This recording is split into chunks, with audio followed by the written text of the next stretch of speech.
So, Chris, loving this series. I'm going to throw a curveball at you here. Patient calls, flashes and floaters, right? So our mind immediately goes to retinal detachment. So we got a brief history on the phone. The chart's already documented. Staff comes back to me. I said, fantastic. Do VAs, do pressures. I'm going to want to dilate them. I'm going to want a visual field to see what's going on. Depending on the patient and their history, I may want an OCT, but it ends up being a posterior visual detachment, right? We can't find anything. I do my DFE with scleral depression. I'm not finding any holes. It's a posterior visual detachment. We see these all the time. What are you going to bill it at? Because it's retina. So this one, yeah, I know it's retina, and everybody really thinks that this is a very valuable service, and it is. It's a valuable service to patients. But I want to play this out in a couple different ways, Aaron. The first way I'm going to play this out is ways I have seen people do this on social media. Is they'll use this case and they'll say that should absolutely be this code, and it's a very high level code because. I'll play this out on the highest level that people will say is they'll say, well, this poses a threat to life or bodily function. So what they're trying to do is describe a problem that is a high risk problem or a problem that carries a high risk of morbidity or mortality. And the reason that they'll say it does is because a patient that presents with flashes and floaters could have a retinal tear, could have a retinal detachment. And that does pose a threat to bodily function, right? It poses a threat to vision. So they're not wrong there. Clarify, is the retinal detachment poses a threat? Correct. Could have a retinal detachment pose a threat? Correct. So I'm gonna play this out, Aaron, because even if we assumed that the more liberal interpretation of the AMA guidelines was correct, and I'm not saying it isn't, I don't know because they've left it kind of vague.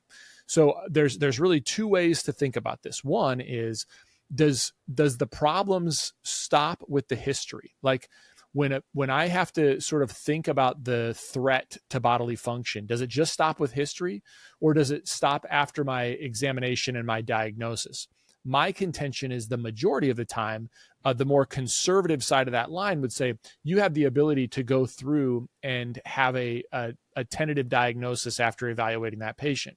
If that's the case, then you're not probably you're not dealing with a retinal detachment. So it's not that, okay? But the people on the other side might say, well, if I go and take a more liberal interpretation of this, I'll say, well, when I listen to that patient's symptoms, it could be any number of these things, all of which could threaten bodily function in the short term. And so it's a level 5 type of problem. The problem with that, the reality is it doesn't even matter. Like in that case, it doesn't matter if you're saying this is a chronic disease with exacerbation, which I think it is. I mean, PVD is going to be there for a year or longer. That makes it chronic, or a year or until death. And that makes it chronic. It's got an exacerbation, right? It's got an exacerbation progression. So I think that's easily a moderate type of problem. But even if it were a high type of problem, what's my risk of intervention? At best, my risk of intervention, if I could say maybe that patient had narrow angles, I could probably make the argument that at best now the risk of intervention could be moderate if the patient had narrow angles, because I'm using a dilation drop to evaluate that patient. But AMA is silent on that. So they're silent on if dilation is, yes, it's a prescription medication, but you're using it in your office. So they're kind of silent on that. The more conservative interpretation would be that most of the time when you're dilating a patient, it's probably a low risk. It's probably more similar in risk to an over-the-counter medication because you're not prescribing it. You're not relying on the patient to administer it appropriately and report side effects appropriately. You're administering it once, and then you're managing that patient in office. But you could make the case, and I wouldn't think that's wrong, is that if a patient had, grade 2 angles and you're concerned about risk of dilation, then that might elevate the dilation risk into moderate. But it's all about risk. And even if it were the case that it was a high level type of problem, the best on a PVD is going to be a moderate risk for your intervention or your diagnostic testing. So at best, that could be a level 4, but I think the most of the time, Aaron, it's probably a level 3. If we're being honest with ourselves, it's probably a level 3. It's probably a chronic disease with exacerbation, and probably your dilation, although the AMA is silent on it, your dilation is probably carries a low risk because that patient doesn't have to use the medication over time. Yep. No, I think if it, and that's my understanding as well. I appreciate that. I find it very interesting, all of the different reasons that we justify for billing what we do. So the opposite of a case we talked about previously, it was easy, and so we wanted to downcode easy or downcode because it was easy. I think that maybe it's our schooling, our training, but anything involving the retina feels not easy. Yes. So we want to upcode it. And I would just add that if there were complications, a very, very narrow angle, I'm concerned about dilation. I would expect that the documentation in the chart is very clear on why I feel there's a concern beyond just, narrow angles, right? I would want to articulate that out in my chart that I'm concerned over this, and here's what I'm doing to follow up. Patient stayed in the office until the dilation had reversed itself. If I'm concerned, I better make sure that I'm following up on that concern. Yeah. Yeah. Or I performed gonioscopy before doing it, and I'm going to bill for that gonioscopy. And I'm going to document that we check the pressure afterwards. And when I say that intervention is moderate risk, I might say, patient at risk for angle closure and had to dilate the patient. And that would explain in your chart why you've identified that as a higher level risk. Doesn't take a lot, but it recognizes that you know what you're doing when it comes to, 1, managing the patient, and 2, coding for that encounter. Perfect. One more question on this case. Fundus photos, right? Do I have a standing order because it's retina, so I'm going to take a picture? Do I need to look in and see something and say, no, I want to just document what I've seen so I can manage, or I can compare to change over time? How do you view that? Yeah. So if you have a standing order, that's a screening test. We've talked about that on a previous one. And if it's a screening test, you're going to charge the screening fee. So if you have a standing order, anytime a patient has, flashes and floaters, the first thing we're going to do on entrance testing is we're going to obtain an Optos, and that's a screening test, and the patient's going to pay that. Fine. Great. If I identify something during my examination that I want to document and monitor over time, then I will order that test, do an interpretation of that test, and then monitor that whatever interval, whether it's 2 to 4 weeks or we're going to go longer because things have been stable. The other question I think you're sort of on your mind is, do we repeat this test again? Yep. And actually, CMS tells us that once we have a image, and images are different than fields, and they're different than quantitative values from our OCTs. They're different. Basically, if our ophthalmoscopic evaluation is that it hasn't changed and our chart says stable, then there's no reason to repeat a field because you already know it's stable because you can look at the old field, or repeat a photo. Yeah. Then you can look at the old photo and then compare it to your ophthalmoscopic examination.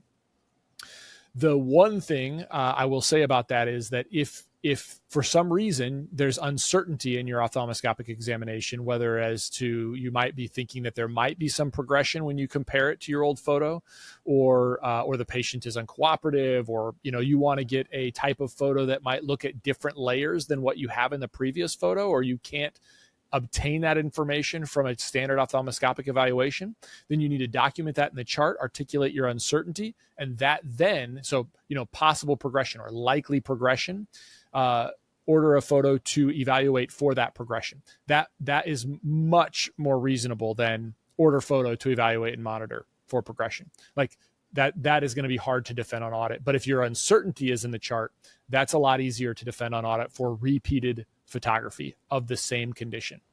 The Myopia Collective.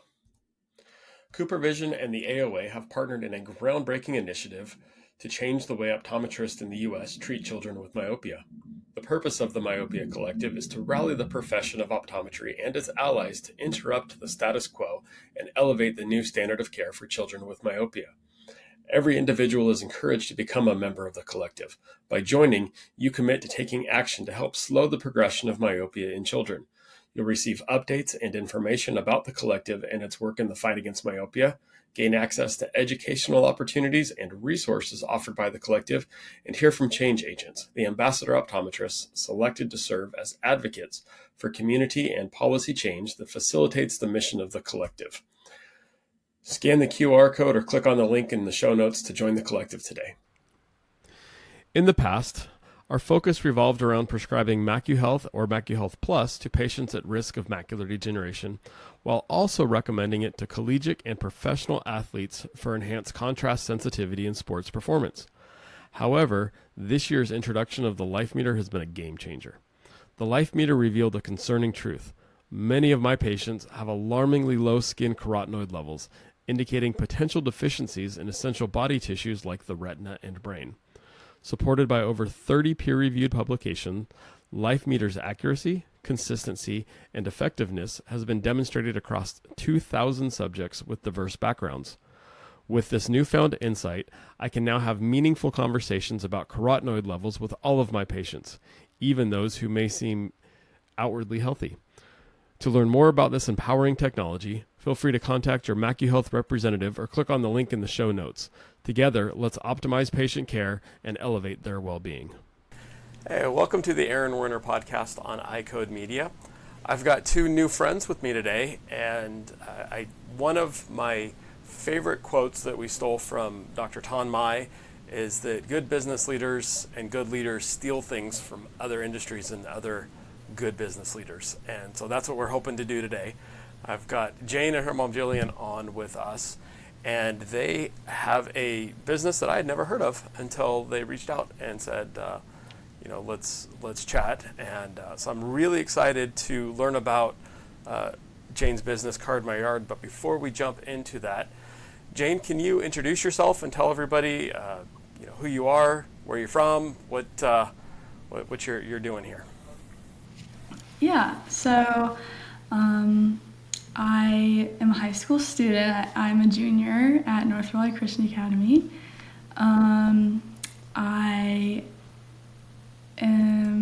I do tennis as my sport and for fun. Well, your name is Jane Utesch. Yeah, my name is Jane Utesch. Utesch. Yep. And so when you say a junior, Jane, you're not a junior in college. You're a junior in high school, right?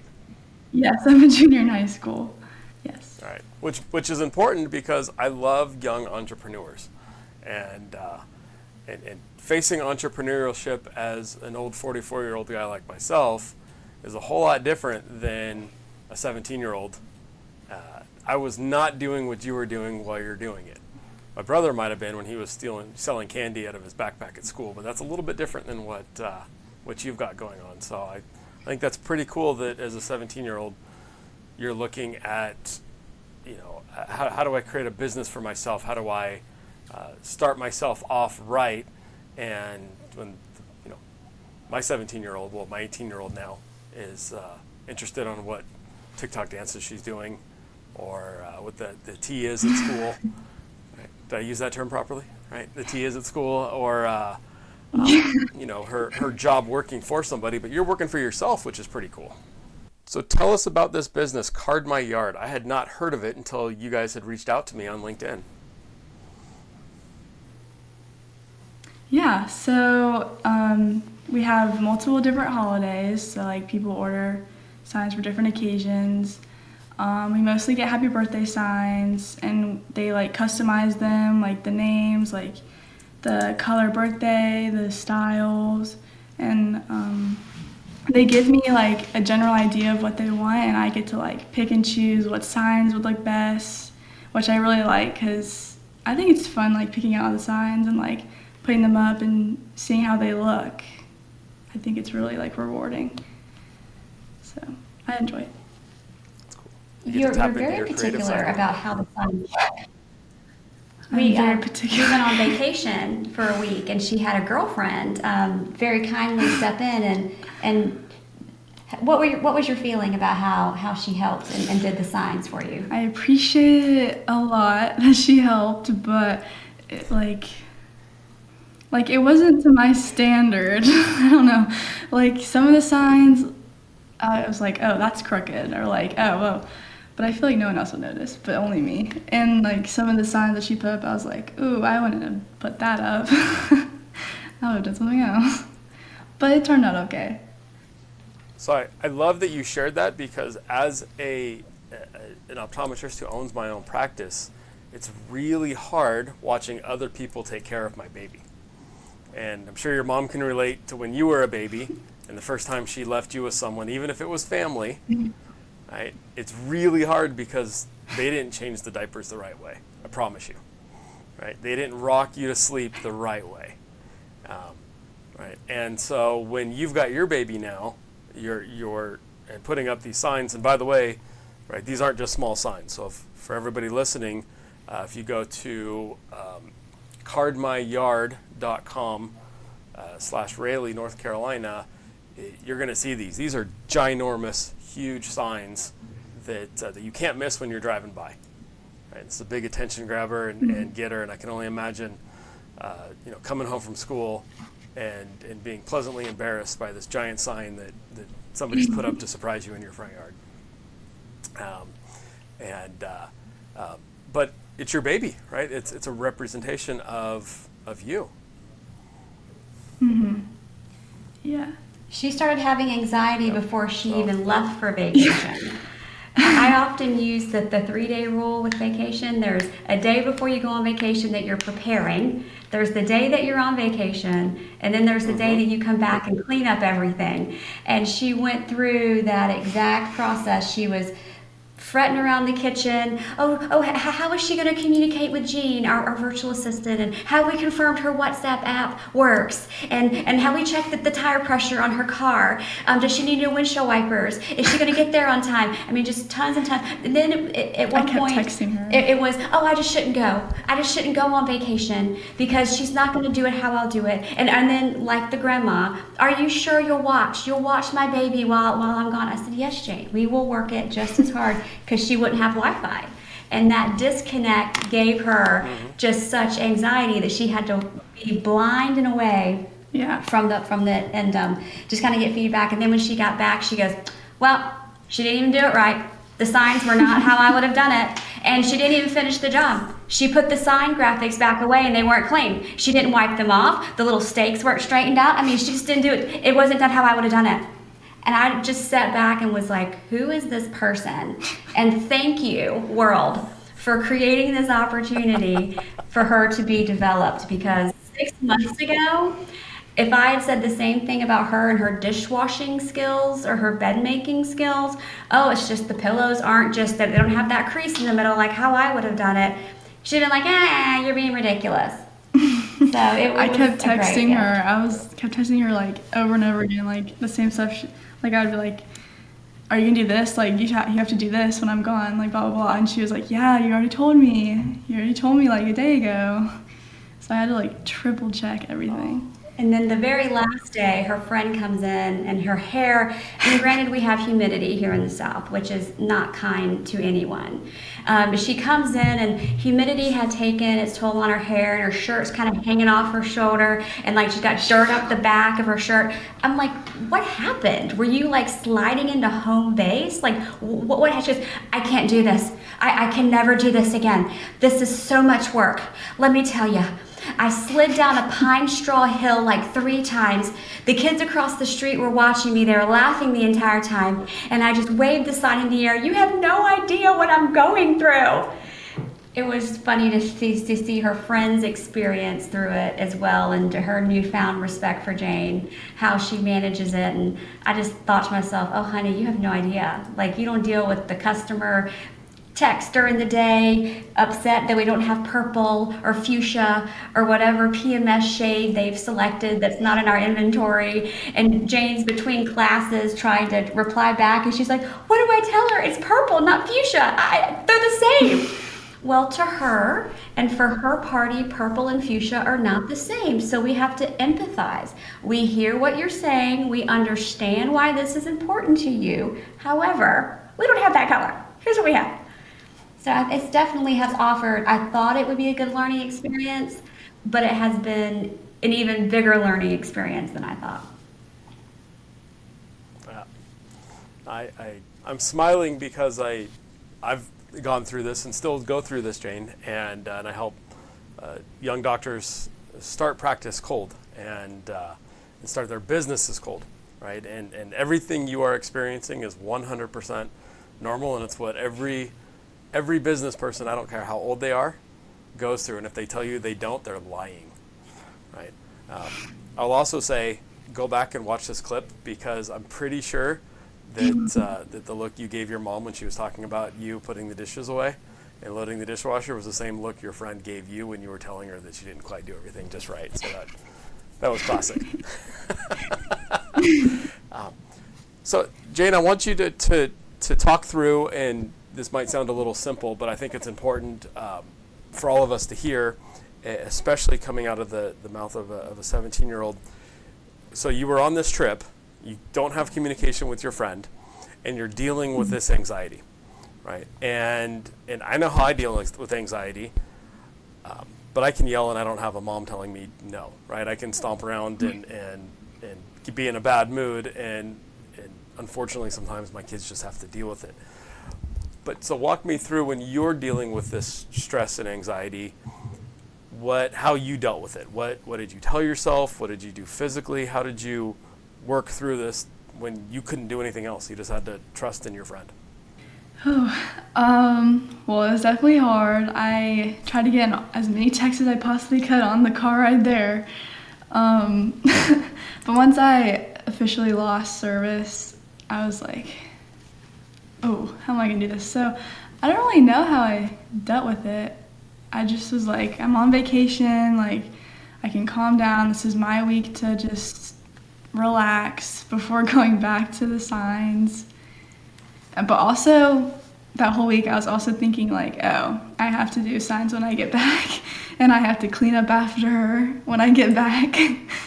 But it wasn't like as stressful as I thought it would be, because I was just distracted with a bunch of things, a lot of fun things. So I feel like I wasn't as stressed, because there's so many things to do. You just Well, it allowed sounds like you were yourself able to to enjoy your succumb. vacation a little bit too. Yeah. Yeah. Good. Yeah. Well, that's important, and I know a lot of business owners who aren't good at enjoying their time off. So, yeah, your mom said there was the 3-day rule, right? The before, then during, and then catching up afterwards. I like to say that no good vacation goes unpunished. Mm-mm. So let me ask you this, That Jane. was definitely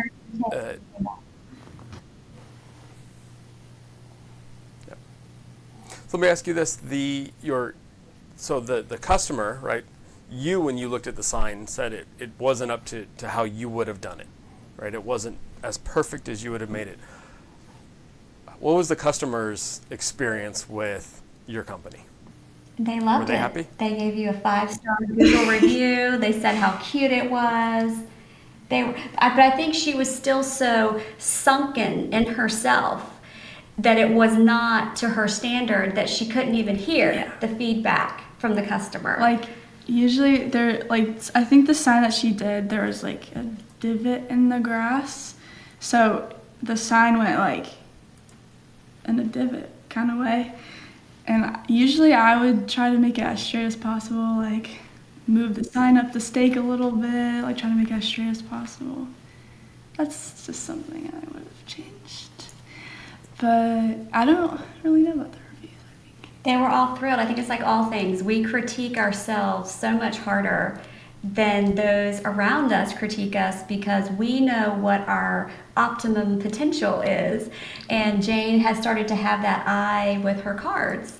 And to the average eye, we even had one that had a letter misplaced, and I just, in the frantic of it all, I missed it. And Jane was like, "Oh my God, what is that? Like, get it down, erase it from the internet. Like, don't let anybody see it." So she definitely had a very mama bear feeling about it. It's fun when we have high expectations for ourselves, but I think that's an important learning growth that every business owner goes through, right? That sometimes even when we see imperfections, right, the quality in the service and the product that we deliver often it meets or exceeds expectations of the people that we're serving. Nice. So Jane, I want to know too, and I'm going to pick on you a little bit in a good way, because when I joined the workforce and graduated optometry school, I was just barely past the millennials, so I'm still Gen Z. But I went to courses talking about how to deal with these young millennials because they don't have a work ethic and they're just lazy and boring. And now we've got the next generation, your generation, and I hear the same thing. I don't agree with it. Clearly we have individuals like you who work hard. But one of the things that I do hear from your generation, and I think it's a wonderful discussion, is work-life balance, right? How you find balance in everything. Because I'll promise you, my balance is heavily skewed towards work. I love work, but I probably need to relax more. So you've got school, you've got your extracurriculars, you've got your friends, you've got, I'm assuming college you're looking forward to, and this business. How do you find balance and maintain your balance? Well, I keep a calendar, so that's really handy. Like a verb. Yeah. She calendars like a verb. Every time my friends are like, oh, we should hang out, I'm always like, oh, let me whip out my calendar real quick. So, yeah, that definitely helps a lot. I usually just do like work during the week unless I have babysitting on the weekends, and I usually just like keep stuff on the weekends, like with my friends, like extra things like that. Why don't you talk about our installation time frame and how that evolved? Oh yeah, so we had a sign and they wanted us to install at 10 after the kid went to bed. And that's like too late anyway, so I don't know why we said this. And it was a school night for me. So I had a sign before that I did before the 10 o'clock one because I was going to do them in a row. So I did that one. It took me like an hour to do because it was a double sign. And it took me longer than I expected. And I was all like in a tizzy, I guess, because I don't like being behind or late. So I ended up leaving my mallet at the other house, which is really important for my installs because most of the ground are rock hard. And that one was rock hard, so I couldn't put it in with just my bare hands. And I was like, oh my gosh, I left the mallet there. What am I gonna do? So I called her, and she was like, check your car, see if you have anything, because my car has like extra storage underneath it. So I checked it. I had a tiny little hammer, but that didn't work either. So I called my dad. I was like, hey, can you come to the last house I was at and pick up the mallet and bring it to me? He was like, yeah, sure. So he stayed with me for the whole sign, and he held up the light for me because it was so dark. And I got home at 12:30 at night. And you learned that you let your hysteria get ahead of you, and it created even more problems. And I always check behind me for my mallet. I never forget my mallet. It's you could also share about I don't know if you've heard of Jonathan Haidt. So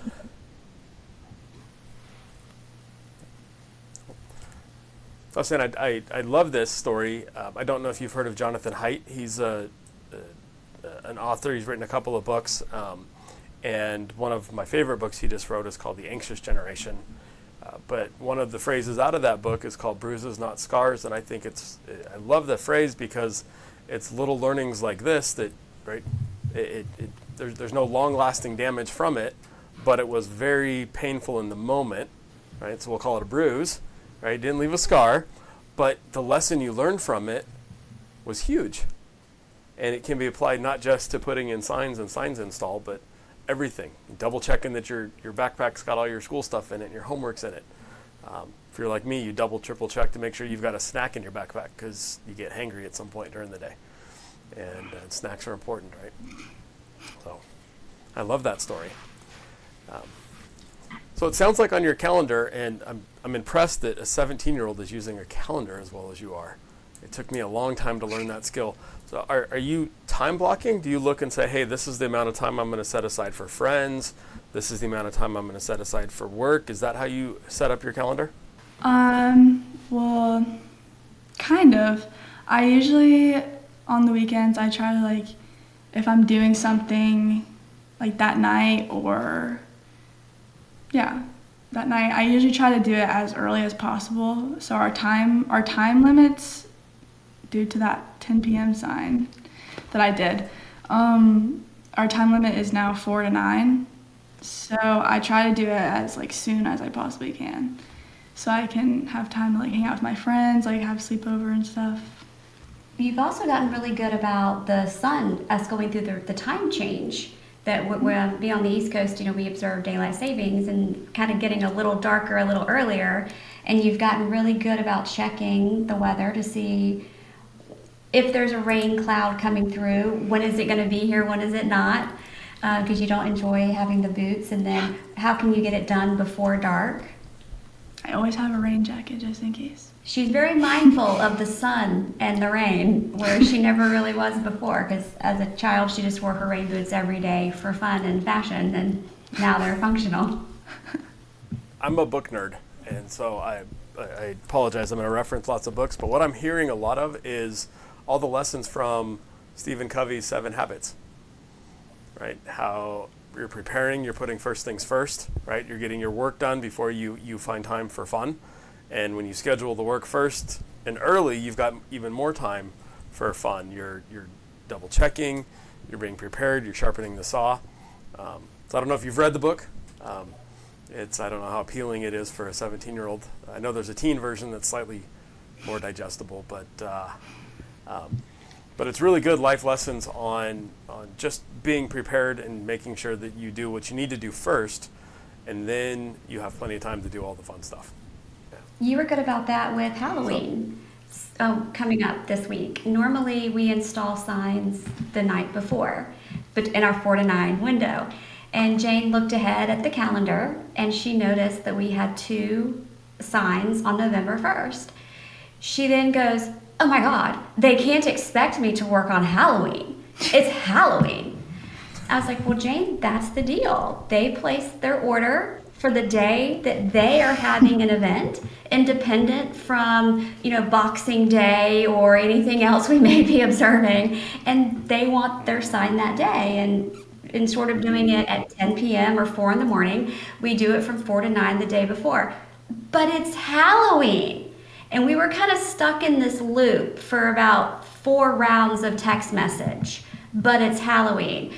And I was like, well, Jane, what would a solution be? And you came up with a solution. So we asked the customers to see if it was okay for the installation to be October 30th, and we would just give them like an extra day, I think. Mm-hmm. Yeah, correct. Yeah, I think that worked out pretty well because I already had plans with my friend on Halloween night, so I wouldn't have been able. So it worked out all the way around. Happy customers, happy Jane, after our 4 rounds of text hysteria. So what did you learn from that? What was the lesson from that little, hey, I'm concerned, but let's problem solve this? Maybe don't panic, look for a solution. That's what it felt like you were doing in the moment. Yeah, I was panicking. Yeah, I tend to panic a lot. We'll also do so many of and I'll these. tell you, that happens. That panic happens. I say that panic happens. That's real, and your mom and your dad might and other business people. I remember when I was a teenager in early 20s thinking that, oh, look at these business people in their suits. They've got it all figured out. We don't have it all figured out, right? We panic too. We just hide it a little bit better.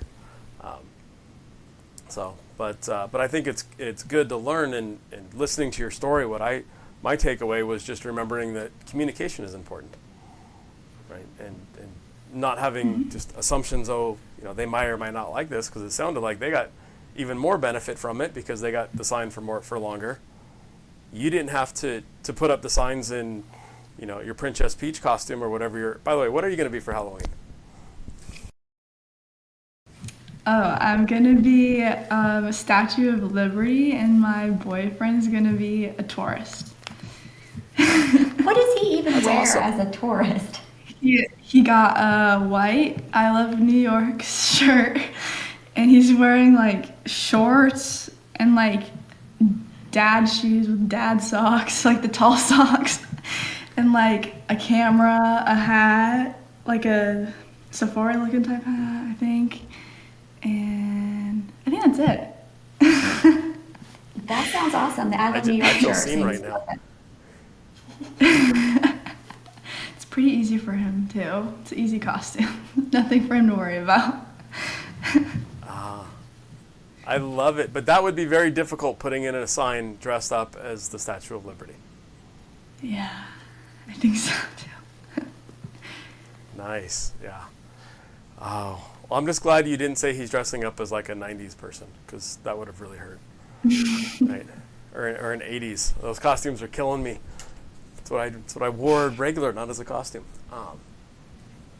So, very cool. So Jane, walk me through when you decided to start this business, because the idea of starting a business is really cool and exciting. But then you got to do the hard stuff that isn't quite so fun and exciting. So walk me through what some of that non-fun stuff was, setting up the company, starting the business, what that all looks like. Well, my first job before this was I worked at Subway. Wasn't really the right fit for me, and I realized, this is not gonna get me a car or get into college, or like I need something that's like stable, that's brings more income to me.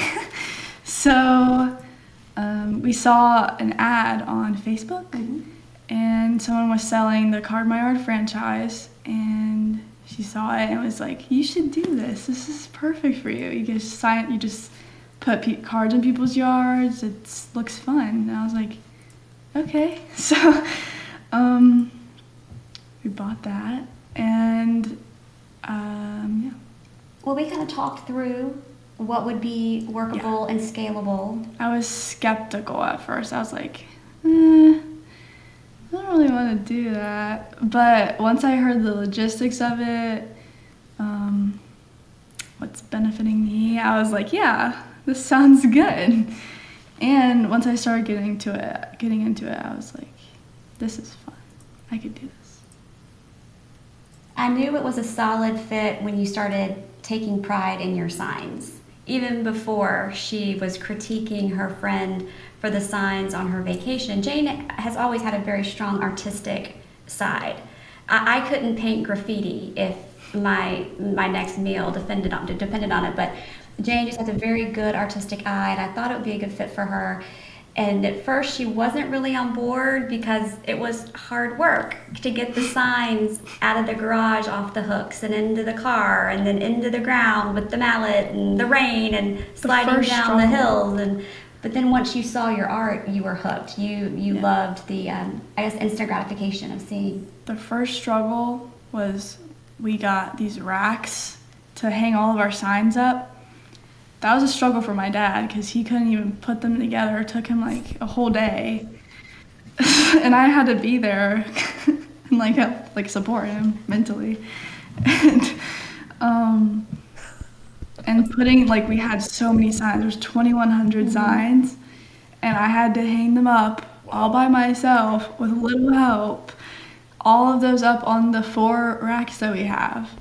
And that took me 3 days. It took me forever because I was like, I can't do this. It's so boring. That was literally what she said. She came in just exasperated and distraught. I can't continue. This is not, I cannot persevere. I can't do this. And I'm like, oh gosh, Jane, what is it? Are the racks not the right size? Are they too high, too low, not long enough? Is it the wrong, can they not handle the weight? I'm thinking logistical things. She goes, no, it's just hot and boring. Oh, It's hot and boring. That's our issue. I'm glad the weather's getting cooler now because it's more enjoyable. Those are real issues. Hot and boring is real issues, right? And then wait till your business expands and you have your own place, because then you have hot, boring, and the toilet broke and now I got to be the plumber too. Yeah. It sounds like it's 100% worth it, right? The hot and the boring, and stressing over friends, doing it just right, is all worth it for the end result. Mm-hmm. Yeah, I definitely think so. So that's so if you had advice to give to somebody who's looking to start a business and to work for themselves, because working for yourself is a little bit different than working for somebody else, right? The manager at Subway's, it might have been a jerk, but it was really easy because he just told you what to do and you probably didn't have to think a whole lot. You just go through the motions. When you work through yourself, you got to tell yourself what to do, which is a whole different relationship. So what advice would you give somebody having gone through starting up a business on what they should think about or what they should do? I would say, again, keep a calendar. That's probably the most important thing I've learned from this, was like learning to manage my time and what I'm doing every day and stuff. Also, like, keep a good mindset. Like, sometimes I get frustrated with myself, even though it's not even my fault. If like the ground is too hard, I can't get the sign in. Like, just breathe. Even if it's hard in that one moment, like once you're done with it.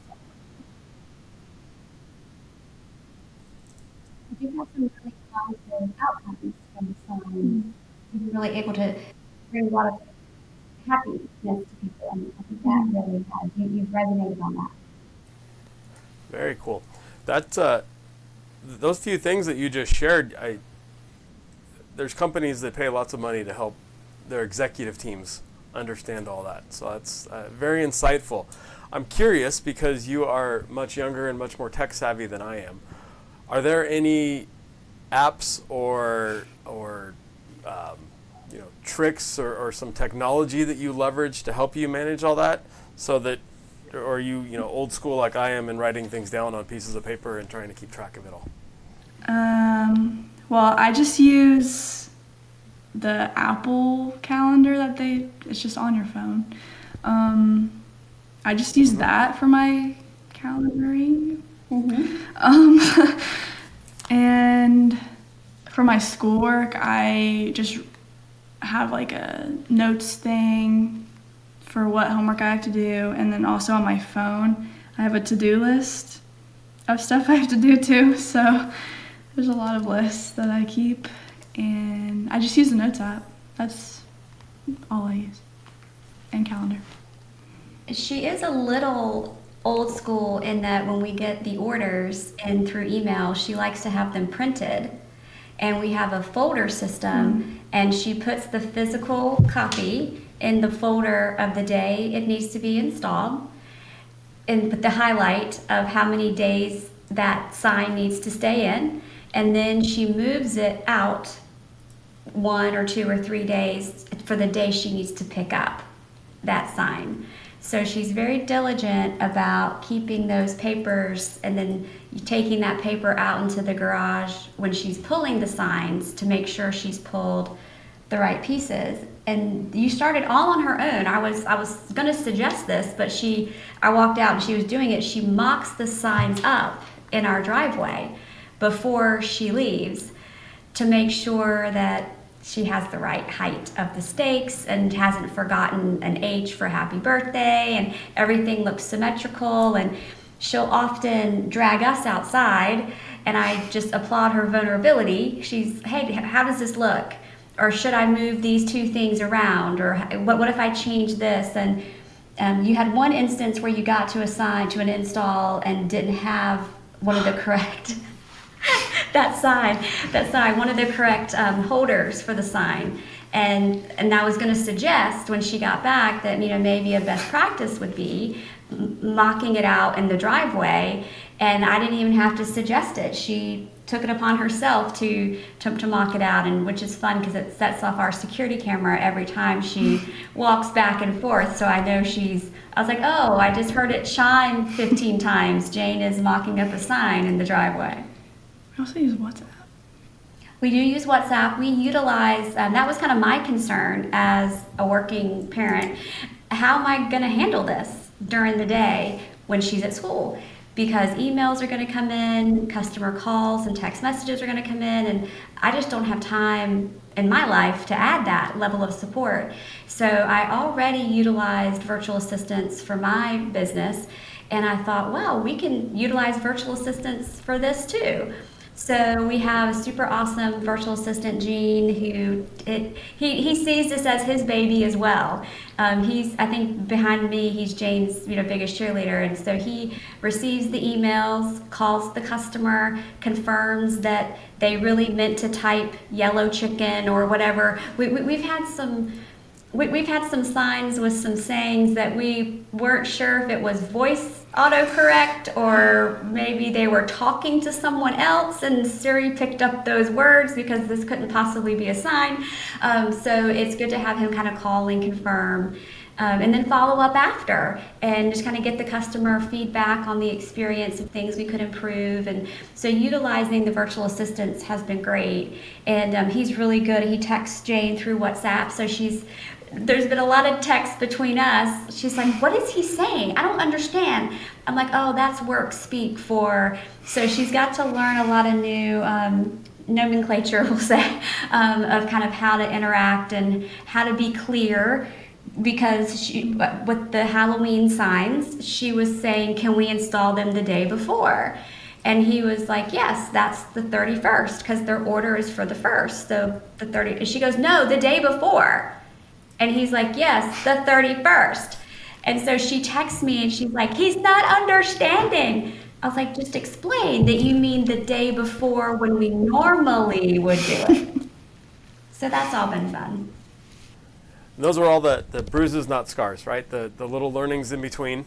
And it makes me feel really good going back to the apps you described, because I open the App Store on my phone and I see all these different crazy apps and I get overwhelmed that I'm either missing something or what's going on. So I appreciate that the tried and true systems, still are tried and true.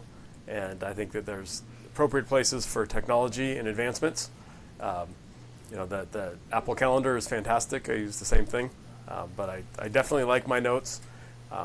And I love what you talked about too with your virtual assistant, because I think it's important to in all of our businesses, whether it's one like yours that's fairly small in size and that you got hands-on, or a much bigger business, it sounds like what your mom's running, or some of our practices, recognizing our skill sets and doing what we do best, but then finding somebody who does other parts of the business really well and delegating that responsibility to them, so that overall the business is taken care of and that our customers and patients are taken care of. Well, you probably don't call your customers patients. I do. So, very cool. Well, Jillian and Jane, this has been fun. What other parting thoughts before Jane, I ask you to share a pitch with us about your business? So if anybody's in Raleigh, I want to make sure they know who you are.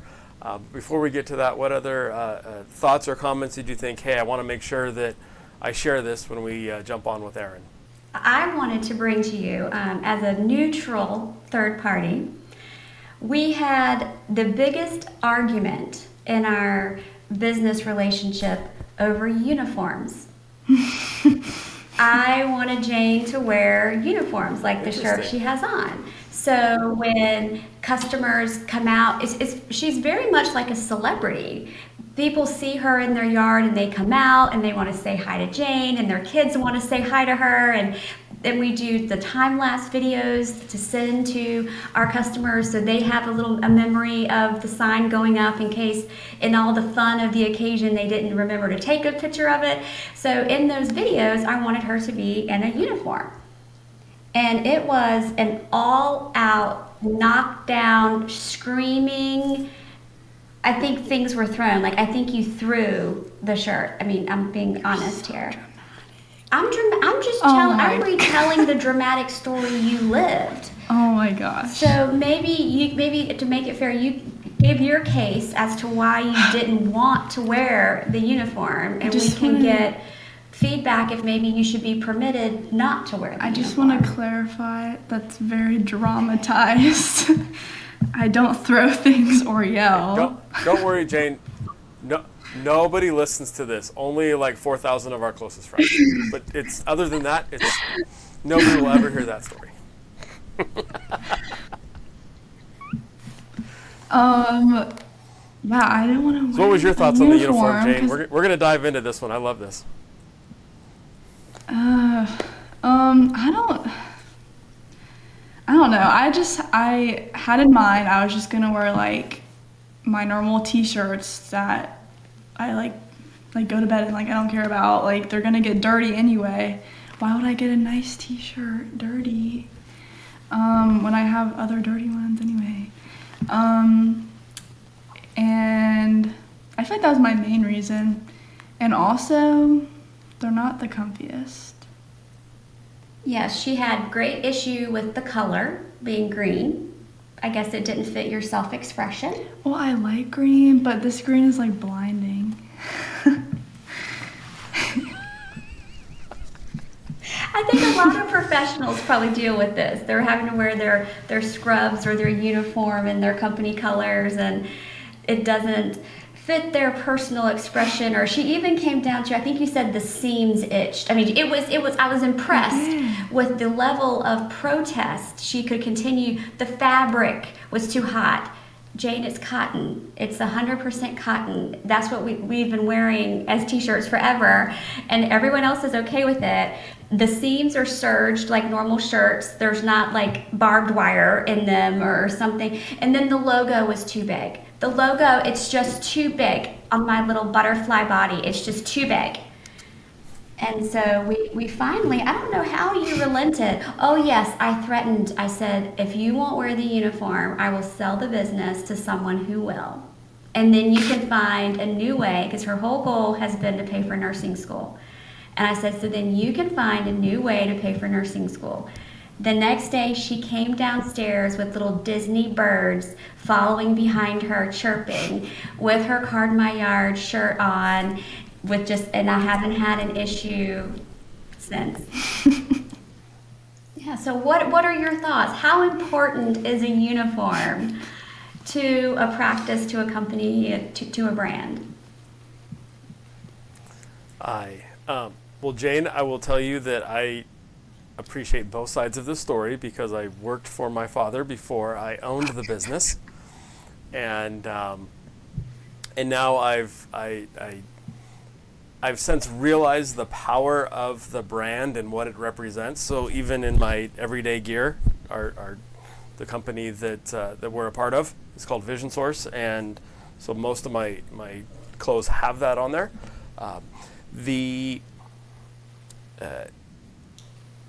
Somebody once explained it to me like this, that Disneyland wouldn't be Disneyland without the cast members and character. And I assure you that on a hot day in Anaheim, California, or certainly down in Orlando, Florida, with the humidity on the summer, I'm pretty sure those people don't want to be wearing the stuff they're making them wear. I don't want to be wearing what I'm wearing because it's too hot and it's shorts and a t-shirt, let alone the nonsense they have to wear, right? But that's part of the magic that me as a consumer, me as a guest at Disneyland appreciates. That's where the pixie dust comes from, right? Is all the little details, and so I have learned to not only appreciate but welcome the importance of the brand and the story that it's telling to the customers, because it's no longer about me, it's about them, and I want them to have that right experience. But I'm smiling and laughing while I'm hearing this because at the beginning of COVID, my now 21-year-old son worked for us. He was in high school, and I thought I paid him pretty good. His job was just to constantly be cleaning the office when that stage in COVID when everything was, clean. And he quit. He quit on me. And I said, "Why did you quit? I am paying you really well, much better than you get anywhere else." And he said, "Well, you're a jerk, Dad. You make me wear pants." I said, "This is a doctor's office. You can't wear shorts." And he says, "Nobody wants to wear pants, Dad. And then I have to wear a polo or scrubs. This is stupid. I just want to wear shorts and a t-shirt." Now, he left. He went to a different job. He is now back, and he's going to be laughing because he's the one editing these podcasts, so he'll listen to this story. But now he's back. He proudly wears scrubs. We're going to an educational function, and he said, "Hey, Dad, what do I need to wear? I want to make sure that I look good and I look right for this." So we've all gone through this journey, and I'm smiling hearing the story, and I'm sure that others listening to this is going to smile too, because polo shirts and Vision Store shirts and Card My Yard shirts, right? They're not what we would wear to go hang out with our friends at Starbucks or wherever we're going. Right? And I definitely hear it from my team when I have them wear stuff.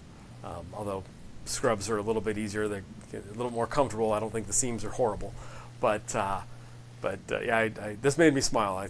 I appreciate you sharing that. Allison, if you'd asked me before we started this, what are 3 concerns that you have, or what are 3 things that you think are going to be obstacles starting a business with your child? Never would I have said uniforms, not once, and it was the biggest. Clothes are important, right, Jane? Right. Mm-hmm. It's you got to look good, you got to feel good, you got to feel good in what you look at. Yep. No, I appreciate that story because it's at the end of the day, businesses, as big as they are and as cool things, it's always the small things that make us or break us. Well, Jane, pitch us, tell us exactly where to find you, how to get a hold of you, and everything about Card My Yard Raleigh. So you can find us on Facebook at Card My Yard Raleigh. Mostly all of our social media is Card My Yard Raleigh. What do we have? I know we have Facebook. Do we have Instagram? We do. We also have your website, janeutesch.com. Oh yeah, my website. What else do we have? I don't really know what we have. That's what we have for social. And then for contact, because she is a child, I was concerned about wackos getting in contact with her. So and so I kind of made a promise to my husband we'd have a buffer, which has become our virtual assistant. So he handles the email, Raleigh at Card My Yard, and our direct phone. So that way she doesn't have any direct communication with the outside world besides her customers who come out and take photos and fawn over her and treat her like a celebrity. As they should. So perfect. And for those listening, I will, if you didn't jot down the socials and the email addresses, we'll have links to those in the show notes. So feel free to link down in there. And if you want to reach out to Jane, and if you're in the Raleigh area and have her card your yard, definitely please reach out. And but I really, really appreciate Jane, you and Jillian coming on and sharing your story. I think there's a lot that we can learn from listening to other entrepreneurs, other business owners, and their successes and their struggles, whether it's mallets or green shirts, whatever they may be. And I appreciate you really, all the work and what we can learn from such a young person, but who's grabbing the world by the horns and has their sights set on where she wants to be. It's one thing to save up for a fancy car. It's a whole nother to save up for nursing school, and that's really impressive. So I'm excited to follow your journey on the socials and LinkedIn, and see where you go in life. Thank you. Hey, if you enjoyed this episode, make sure to subscribe to us on Apple Podcasts and our YouTube channel, both linked in the show notes. Now, here's something exciting. We're giving away a 1-year subscription to Comprehensive Optometry Simplified. All you have to do is leave us a review on Apple Podcasts, take a screenshot, and email it to me at questions@icodeeducation.com. We'll put that in the show notes as well. We'll be selecting a winner on December 15th, so don't miss your chance to get access to this valuable resource. Thanks again for listening. I can't wait to see your reviews.